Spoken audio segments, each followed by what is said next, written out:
Sydney Sprint is one of the latest courses added to Mario Kart 8 Deluxe. It's obviously inspired by the city of Sydney, but how accurate is it to real life? Let's find out. The game designers have taken a lot of creative freedom when creating this course. It's for a Mario Kart game after all, not a one-to-one replica. Just right behind the finish line, you can spot Customs House with the same clock. The stage is mainly centered around Circular Quay, the most touristy area of Sydney. Here, you'll see sites such as the Harbour Bridge, ferries, and the iconic Opera House. What's missing is the actual Circular Quay train station, which should have been beneath this elevated motorway called the Cahill Expressway. But I get it, you gotta cut corners and focus on more important landmarks. This is what I think the course would look like if it existed. Starting from Circular Quay, it goes through the Opera House, across the harbour to Luna Park. Then onto the Harbour Bridge towards Lap 2. After entering the ferry, it goes under the bridge at Dawes Point, followed by Barangaroo. And after this, it goes back on the Harbour Bridge to the Opera House again. Finally, the third lap is a reverse of the first. The designers have an eye for details. Just look at the arched cobblestones on the path to the Opera House. Or how about these ball-shaped streetlights? It's also common to see these restaurant umbrellas.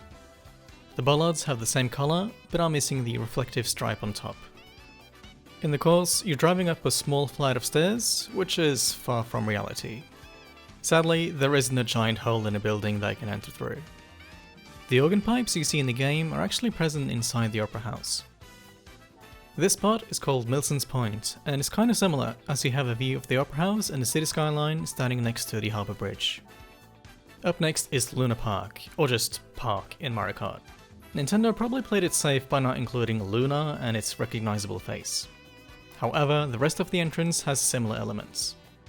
There's also a Ferris wheel and a merry-go-round. But no roller coaster. Entering the Harbour Bridge, a similar type of lane arrows are displayed. The bridge is a lot smaller in game, but it has kept the main design features. The trains are driving on the same east side of the bridge. It's likely that the designers have taken inspiration from the Tongara trains with its characteristic angled flat front. The yellow colour is the same, in addition to 2 doors per carriage. Although it appears that the trains are not double-decker. How unfortunate. This section is most likely the Cahill Expressway, as mentioned earlier. It has way less twists and bends in real life. I think they've matched the characteristics of a Sydney ferry, yellow coloured with square windows and green accents. In reality though, the colour is more beige. The Sydney Observatory is located on top of a hill, but in the game it isn't. This building is probably part of the piers at Dawes Point. Just around the corner is Barangaroo. The designers have done a great job at mimicking its twisty coastal path.